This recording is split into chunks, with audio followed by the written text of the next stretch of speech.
So our last topic in the chapter is magnetic dipole moment of a revolving electron. Suppose एक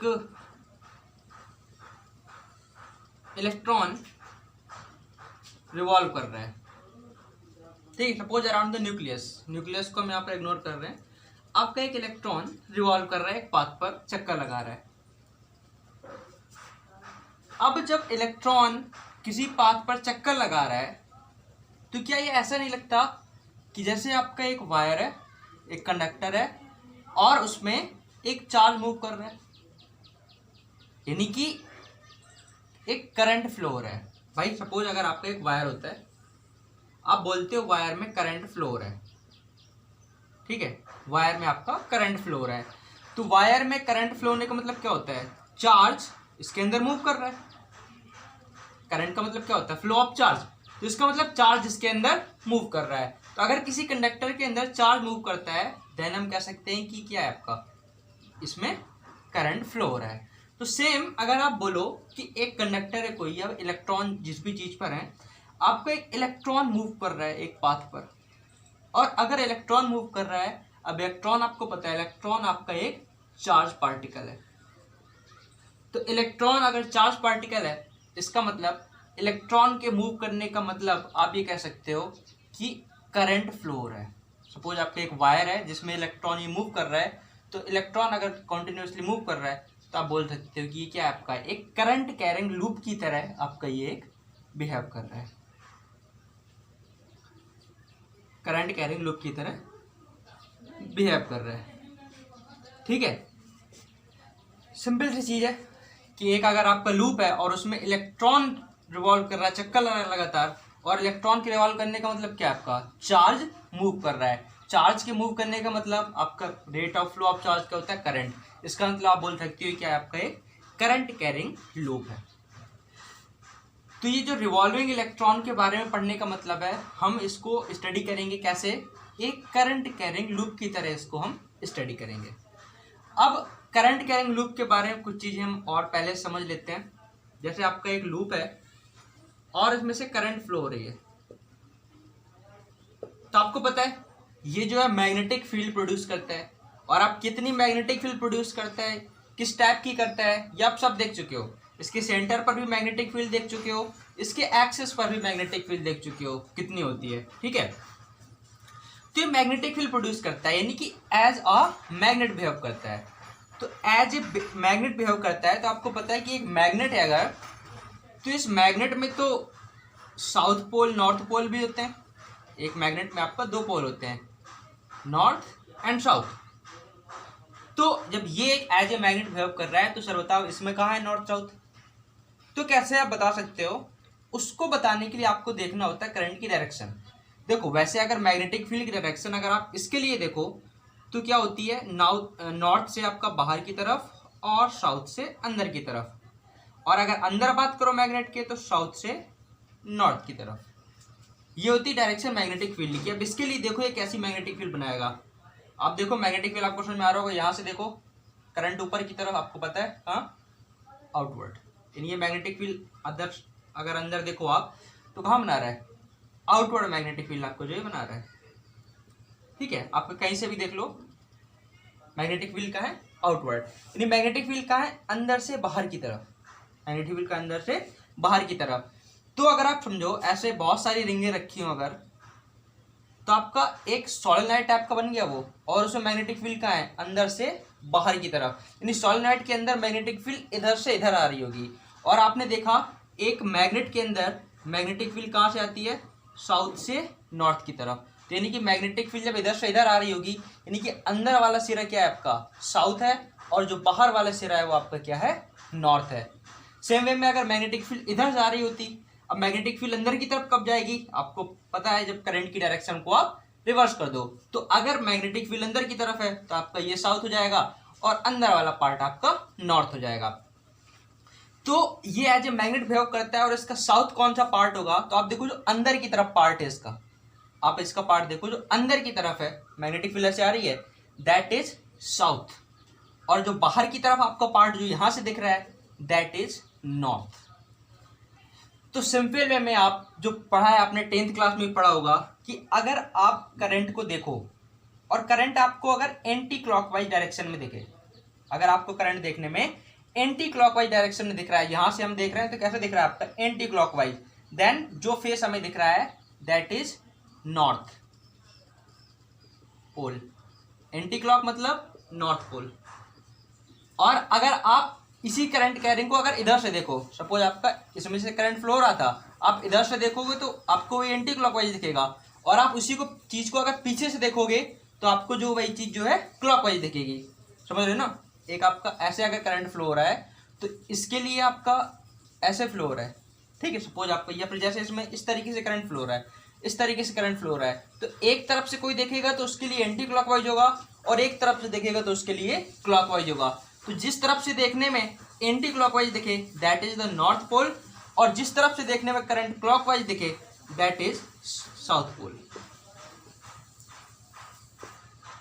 that is south pole. ठीक है। तो current carrying wire as a magnet behave करता है, और जब as a magnet behave करता है तो इसको पोल किधर होते हैं, तो आप करंट कैरिंग वायर में देखो सर्कुलर या आपका रेक्टेंगल किसी भी टाइप का हो सकता है, जिधर से आपका करंट क्लॉकवाइज दिखे that is the south pole, और जिधर जिस तरफ से देखने पर आप करंट एंटी देखो एक ही करंट है, लेकिन आप ये अगर समझो थोड़ा सा, एक तरफ से देखोगे तो आपको क्लॉकवाइज दिखेगा और उसको दूसरी तरफ जाकर के देखोगे तो आपको वो एंटी क्लॉकवाइज दिखेगा। तो जहां से anti clockwise that is north pole, और जहां से आपका क्लॉकवाइज दिखे दैट इज साउथ पोल। ठीक है। और क्या पढ़ने इसके बारे में हम, अब आपने इस करंट कैरिंग लूप के लिए आपने एक और टर्म निकाला हुआ था that is magnetic dipole moment. Magnetic dipole moment आप याद करो लेक्चर जब हमने पढ़ा था torque on A current carrying loop, वहां पर लास्ट में एक टर्म निकल के आया था हमारा magnetic dipole moment M, that is equal I into A. I current और ए इसका एरिया, और अगर एन टर्म है उसमें तो एन आई है।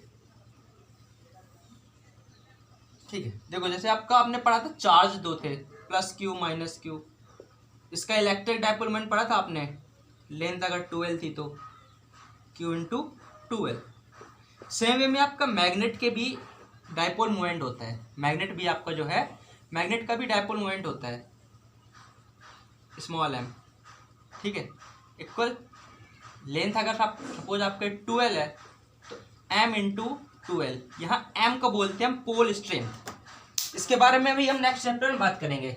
तो अगर एक बार मैग्नेट है तो उसका मैग्नेटिक डायपोल मोमेंट का फॉर्मूला ये होता है, लेकिन अगर आपका एक सर्कुलर कॉइल है, सर्कुलर करंट कैरिंग लूप है, तो उसके मैग्नेटिक डायपोल मोमेंट का फॉर्मूला होता है आई इंटू ए।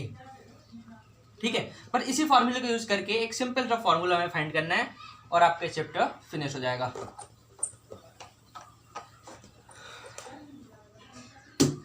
सो सपोज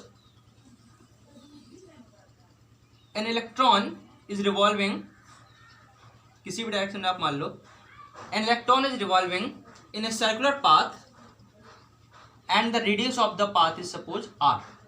इस पाथ की रेडियस कितनी है? आर। तो करंट कितना होगा? करंट आई इक्वल, आपको पता आई इक्वल क्या होता है? क्यू बाई टी, है ना, सिंपल आपने पढ़ा हुआ I equal Q by T. अब क्यू यहाँ पर क्या होता है? चार्ज। अब यहाँ पर आप एक इलेक्ट्रॉन लेकर के चल रहे हो तो चार्ज कितना हो जाएगा? ई अपॉन टी। अब करंट आपका देखो, आप सब सोच रहे हो जैसे यहाँ पर करंट कितना होगा वो आपको देखना है, तो आपको देखना एक इलेक्ट्रॉन है और टी मतलब जितने टाइम में यहाँ से पास होगा, तो यहाँ से इलेक्ट्रॉन कितने टाइम में पास होगा? जब यहाँ से एक चक्कर लगाया जाएगा तब यहाँ से पास होगा, तो दूसरा चक्कर लगाएगा फिर यहाँ से पास होगा, यानी कि टाइम कितना है? जितना इसको एक चक्कर लगाने में पूरा लग रहा है, that is called its time period. Current निकाल रहे हैं हम, current equal Q by T होता है। अब करंट कैसे निकालते हो? जैसे आपका एक ये वायर है, इस वायर में आपको निकालना है करंट कितना है, तो आप एक किसी क्रॉस सेक्शन पे देख रहे हो यहाँ पे, तो यहाँ से जितने टाइम में जितना चार्ज पास हो रहा है उसका आप डिवाइड करा देते हो, आपको फाइंड पता चल जाता है क्या करंट कितना है। तो यहाँ पर सपोज एक क्रॉस सेक्शन ले लो, तो यहाँ से एक इलेक्ट्रॉन है तो रिवॉल्व कर रहा है, तो कितनी देर में पास होगा? टाइम कितना होगा? टाइम कैसे निकाल सकते हो आप?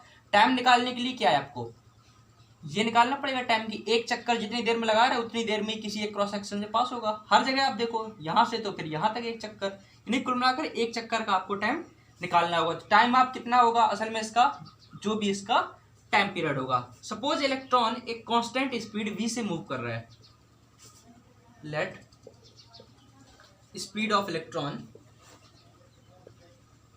Equal v। तो टाइम कितना होगा, टाइम आपको पता है क्या होता है, डिस्टेंस अपॉन, यहाँ कैपिटल टी लिख लो आप, क्योंकि ये क्या है, इसका टाइम पीरियड है।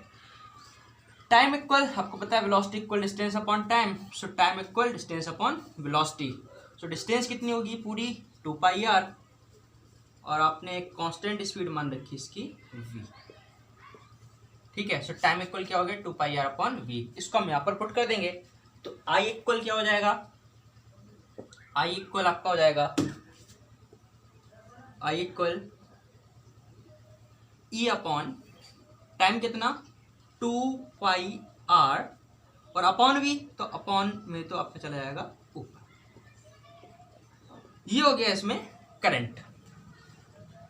अब देखो हमें फाइंड क्या करना है, मैग्नेटिक डायपोल मोमेंट। तो आप मैग्नेटिक डायपोल मोमेंट का सीधे सीधे फार्मूला अप्लाई कर दो, और आपका ये एज अ सर्कुलर करंट का रिंग लूप बिहेव कर रहा है, तो इसका मैग्नेटिक डायपोल मोमेंट कितना होगा आपको पता है, m इक्वल i इंटू ए।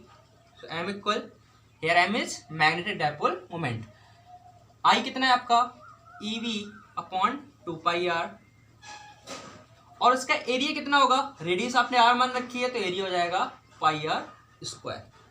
तो आपका ये पाई खत्म, r खत्म। सो मैग्नेटिक डायपोल मोमेंट का फार्मूला क्या आ गया आपका, EV/2। एक आपका ये फार्मूला आ गया for the magnetic dipole moment. अगर एक इलेक्ट्रॉन e वेलोसिटी से, सॉरी e उसका चार्ज है और v वेलोसिटी से r पाथ में मूव कर रहा है सर्कुलर, देन उसका मैग्नेटिक डायपोल मोमेंट कितना होगा EVR/2।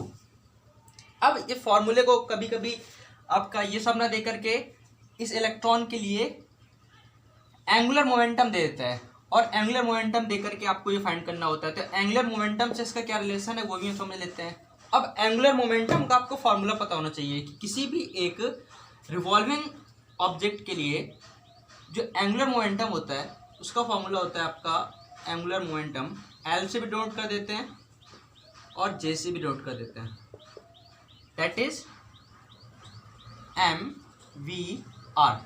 m मतलब उस ऑब्जेक्ट का मास, तो चलो यहाँ पर me, क्योंकि यहाँ पर ये भी m है तो कंफ्यूजन ना हो इसलिए me लिख देते हैं, mv/r।